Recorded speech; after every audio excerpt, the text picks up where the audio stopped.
கிறிஸ்துவுக்குள் பிரியமானவர்களே, அனைவருக்கும் என் அன்பார்ந்த வணக்கம். கால வேளையிலே கர்த்தருடைய கிருபை நமக்கு எப்படி இருக்கிறது, நம்மோடு அவர் என்ன பேசுகிறார் என்று தியானிப்போம்.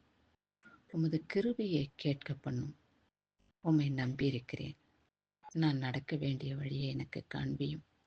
உம்மிடத்தில் என் ஆத்துமாவை உயர்த்துகிறேன் என்று 143 அதிகாரம் சங்கீதத்திலே 8வது வசனம் இப்படியாய் சொல்லியுள்ளது.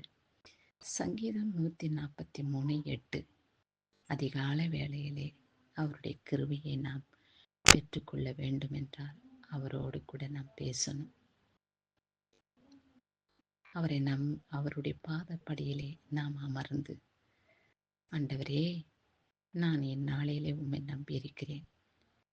நான் எப்படி நடக்க வேண்டும், எந்த வழியிலே செல்ல வேண்டும் என்று எனக்கு காண்பியும் ஆண்டவரே.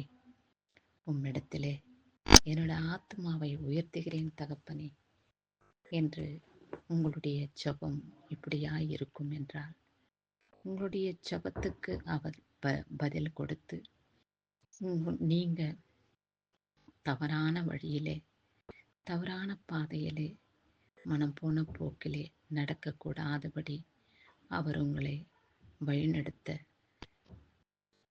வல்லவராயிருக்கிறார் என்று விசுவாசிங்க.